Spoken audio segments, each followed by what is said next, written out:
আজিৰ আমাৰ first question চাম আৰু ইয়াতে দিয়া হৈছে কি Where will the second Ayurvedic college in Assam to be set up? অসমৰ দ্বিতীয়খন আয়ুৰ্বেদিক মহাবিদ্যালয় ক'ত স্থাপন কৰা হ'ব খুব এটা গুৰুত্বপূৰ্ণ কুৱেশ্যন আৰু এই কুৱেশ্যনৰ এনসাৰটো হ'ব অপচন ডি গোৱালপাৰা অসমৰ দ্বিতীয়খন আয়ুৰ্বেদিক মহাবিদ্যালয় স্থাপন কৰা হ'ব গোৱালপাৰাত নেক্সট কুৱেশ্যন চাম আমি ইয়াৰ দিয়া হৈছে কি Assam plays which position in growth of GST collection April 2024 2024 চনৰ এপ্ৰিল মাহত GST সংগ্ৰহৰ ক্ষেত্ৰত অসমৰ স্থান কি এটা চাৰিটা অপচন দিয়া হৈছে আৰু এই চাৰিটা অপচনৰ ভিতৰত শুদ্ধ এনসাৰটো হ'ব অপচন বি সেকেন্ড 2024 চনৰ এপ্ৰিল মাহত যদি আমি চাওঁ GST সংগ্ৰহৰ ক্ষেত্ৰত অসমৰ স্থান আছিল ভাৰতবৰ্ষৰ অন্যান্য ৰাজ্যসমূহৰ ভিতৰত দ্বিতীয় Next question চাম আমি Which police officer from Assam has recently received the President Medal? অসমৰ কোনজন আৰক্ষী বিষয়াই শেহতীয়াকৈ ৰাষ্ট্ৰপতিৰ পদক লাভ কৰিবলৈ সক্ষম হৈছে এটা চাৰিটা অপচন দিয়া হৈছে আৰু এই চাৰিটা অপচনৰ ভিতৰত শুদ্ধ এনসাৰটো হ'ব অপচন বি সুৰেন্দ্ৰ কুমাৰে শেহতীয়াকৈ ৰাষ্ট্ৰপতিৰ পদক লাভ কৰিবলৈ সক্ষম হৈছে তাৰপিছত চাম আমি নেক্সট কুৱেশ্যনত কি দিয়া হৈছে Who has been recently awarded the Homen Borgohain Journalism Award 2024? শেহতীয়াকৈ 2024 চনৰ হোমেন বৰগোহাঁই সাংবাদিকতা বঁটা কোনে লাভ কৰিছে এটা চাৰিটা অপচন দিয়া হৈছে আৰু এই চাৰিটা অপচনৰ ভিতৰত শুদ্ধ এনসাৰটো হ'ব অপচন সি মনোজ কুমাৰ গোস্বামীয়ে 2024 চনৰ হোমেন বৰগোহাঁই সাংবাদিকতা বঁটা লাভ কৰিবলৈ সক্ষম হৈছে তাৰপিছত চাম আমি নেক্সট কুৱেশ্যনত কি দিয়া হৈছে Which film from Assam has won the Best Film Award at the Filmfare Award 2024 recently? শেহতীয়াকৈ ফিল্মফেয়াৰ এৱাৰ্ড 2024ত অসমৰ কোনখন ছবিয়ে শ্ৰেষ্ঠ ছবিৰ বঁটা লাভ কৰিছে খুব এটা গুৰুত্বপূৰ্ণ কুৱেশ্যন এনেকুৱা ধৰণৰ কুৱেশ্যনবিলাক আমাৰ অসম চৰকাৰৰ যি প্ৰতিযোগিতামূলক পৰীক্ষা অনুষ্ঠিত হয় তাতে খুব আহি থকা দেখা যায় আৰু এই কুৱেশ্যনৰ এনসাৰটো হ'ব option C both A and B অৰ্থাৎ তৰাছ হাজবেণ্ড আৰু অনুৰ এই দুইখন ফিল্মে 2024 চনত অসমৰ শ্ৰেষ্ঠ ছবিৰ বঁটা লাভ কৰিবলৈ সক্ষম হৈছে তাৰপিছত চাম আমি নেক্সট কুৱেশ্যনত কি দিয়া হৈছে In which place of Assam will the government of Assam set up the Shohid Konaglata Borua University? Assam চৰকাৰে কোন স্থানত শ্বহীদ কনকলতা বৰুৱা বিশ্ববিদ্যালয় স্থাপন কৰিব খুব এটা গুৰুত্বপূৰ্ণ কুৱেশ্যন হয় আপোনালোকে ভালদৰে মনত ৰাখিব শ্বহীদ কনকলতা বৰুৱা বিশ্ববিদ্যালয় অসম চৰকাৰে কনকলতা বৰুৱাৰ গৃহভূমি গহপুৰত স্থাপন কৰিব so option A is the correct answer তাৰপিছত চাম আমি নেক্সট কুৱেশ্যন এই কুৱেশ্যনটো হয়তো আপোনালোক সকলোৱে জানেই Which fruit of Assam has recently been declared as a state fruit? অসমৰ কোনটো ফলক শেহতীয়াকৈ ৰাজ্যিক ফল হিচাপে ঘোষণা কৰা হৈছে আৰু এই কুৱেশ্যনৰ এনসাৰটো হ'ব অপচন এ কাজি নেমু শেহতীয়াকৈ অসমৰ ৰাজ্যিক ফল হিচাপে ঘোষণা কৰা হৈছে তাৰপিছত চাম আমি নেক্সট কুৱেশ্যনত কি দিয়া হৈছে Recently, Prime Minister Narendra Modi inaugurated world tallest statue of Lasit Borphukan in which district of Assam? শেহতীয়াকৈ প্ৰধানমন্ত্ৰী নৰেন্দ্ৰ মোদীয়ে অসমৰ কোনখন জিলাত লাচিত বৰফুকনৰ বিশ্বৰ ভিতৰতে সৰ্বোচ্চ প্ৰতিমূৰ্তিটো উদ্বোধন কৰে আৰু এই কুৱেশ্যনৰ এনসাৰটো হ'ব অপচন বি যোৰহাট শেহতীয়াকৈ প্ৰধানমন্ত্ৰী নৰেন্দ্ৰ মোদীয়ে অসমৰ যোৰহাট জিলাত লাচিত বৰফুকনৰ বিশ্বৰ ভিতৰতে সৰ্বোচ্চ প্ৰতিমূৰ্তিটো উদ্বোধন কৰে তাৰপিছত আমি নেক্সট কুৱেশ্যনত কি দিয়া হৈছে Who has recently been conferred the Surya Kantha Award?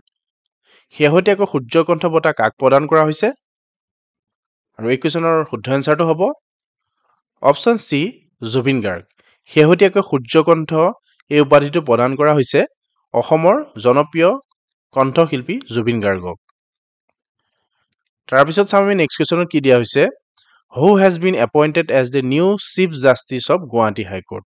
Guwahati উচ্চ ন্যায়ালয়ৰ নতুন মুখ্য ন্যায়াধীশ হিচাপে কাক নিযুক্তি দিয়া হৈছে এই কুৱেশ্যনবিলাকৰ আমাৰ অসমীয়া টাইপিঙত কিছু ভুল হৈ গৈছে আপোনালোকে এই বস্তুবিলাক ইগনোৰ কৰিব আৰু এই কুৱেশ্যনৰ এনসাৰটো হ'ব অপচন এ বিজয় বাষ্ণয় গুৱাহাটী উচ্চ ন্যায়ালয়ৰ নতুন মুখ্য ন্যায়াধীশ হিচাপে নিযুক্তি দিয়া হৈছে বিজয় বাছনৈক। নেক্সট কুৱেশ্যন চাম আমি আৰু এটা দিয়া হৈছে কি who has recently been awarded the Filmfare Assam award 2024 for best story for Anur film. শেহতীয়াকৈ অনুৰ ছবিৰ বাবে শ্ৰেষ্ঠ কাহিনী 2024ৰ ফিল্ম ফেয়াৰ অসম বঁটা কোনে লাভ কৰিবলৈ সক্ষম হৈছে। ইয়াতে 4টা অপশ্যন দিয়া হৈছে আৰু এই 4টা অপশ্যনৰ ভিতৰত শুদ্ধ এনচাৰটো হ'ব অপশ্যন ডি অনুৰাধা শৰ্মা পূজাৰী। শেহতীয়াকৈ অনুৰ ছবিৰ বাবে শ্ৰেষ্ঠ কাহিনীকাৰ বঁটা লাভ কৰিবলৈ সক্ষম হৈছে অনুৰাধা শৰ্মা পূজাৰীয়ে। নেক্সট কুৱেশ্যন চাম আমি আৰু এইটো দিয়া হৈছে কি who has on the best director award from Assam at the Filmfare award 2024 recently. শেহতীয়াকৈ ফিল্ম ফেয়াৰ এৱাৰ্ডত 2024 বৰ্ষৰ বাবে শ্ৰেষ্ঠ পৰিচালকৰ বঁটা কোনে লাভ কৰিছে। খুব এটা গুৰুত্বপূৰ্ণ কুৱেশ্যন, বেষ্ট ডাইৰেক্টৰ এৱাৰ্ড, আৰু এই এৱাৰ্ডটো পাবলৈ সক্ষম হৈছে ৰীমা দাসে। So' option C is the correct answer. তাৰপিছত চাম আমি নেক্সট কুৱেশ্যনত কি দিয়া হৈছে who from Assam has recently won the lifetime achievement award at the Filmfare award. অসমৰ কোনে শেহতীয়াকৈ ফিল্ম ফেয়াৰ এৱাৰ্ডত লাইফ টাইম এচিভমেণ্ট এৱাৰ্ড লাভ কৰিবলৈ সক্ষম হৈছে। আপোনালোকে মনত ৰাখিব লাইফ টাইম এচিভমেণ্ট এৱাৰ্ড বঁটাটো লাভ কৰিবলৈ সক্ষম হৈছে Ramen Barua. So' option A is the correct answer. তাৰপিছত চাম আমি নেক্সট কুৱেশ্যনত কি দিয়া হৈছে who will be awarded the Padma Shri award from Assam recently. খুব গুৰুত্বপূৰ্ণ হয় এই পদ্মশ্ৰী বঁটাটো, আপোনালোকে ভালদৰে মনত ৰাখিব কোনে কোনে এই বঁটাটো লাভ কৰিবলৈ সক্ষম হৈছে। শেহতীয়াকৈ যদি আমি চাওঁ অসমৰ পৰা পদ্মশ্ৰী বঁটা লাভ কৰিবলৈ সক্ষম হৈছে অপশ্যনকেইটাৰ পৰা আমি যদি চাওঁ তেতিয়া হ'ব অপশ্যন এ দ্ৰোণ ভূঞা। শেহতীয়াকৈ দ্ৰোণ ভূঞাই পদ্মশ্ৰী বঁটা লাভ কৰিবলৈ সক্ষম হৈছে। নেক্সট কুৱেশ্যন চাম আমি আৰু এটা দিয়া হৈছে কি which Hindi film from Assam to be screen at Cannes festival 2024। অসমৰ কোনখন হিন্দী ছবি কান চলচ্চিত্ৰ মহোৎসৱত প্ৰদৰ্শিত কৰা হ'ব। খুব এটা গুৰুত্বপূৰ্ণ কুৱেশ্যন আৰু এই কুৱেশ্যনৰ এনচাৰটো হ'ব option B Kooki. Kooki to be screen at Cannes festival 2024। Next question চাম আমি আৰু এটা দিয়া হৈছে কি হু হেজ বিন কনফাৰ্ড দি প্ৰধানমন্ত্ৰী ৰাষ্ট্ৰীয় শিশু পুৰস্কাৰ 2024 ফ্ৰম আছাম। কাক অসমৰ পৰা প্ৰধানমন্ত্ৰী ৰাষ্ট্ৰীয় শিশু পুৰস্কাৰ 2024 প্ৰদান কৰা হৈছে। খুব এটা গুৰুত্বপূৰ্ণ কুৱেশ্যন আৰু এই কুৱেশ্যনৰ এনচাৰটো হ'ব অপশ্যন চি শ্যাম মজুমদাৰ।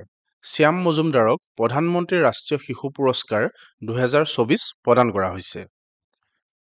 তাৰপিছত চাম আমি নেক্সট কুৱেশ্যনত কি দিয়া হৈছে which of the following person has been nominated for the Sukaphaa award for the year 2023।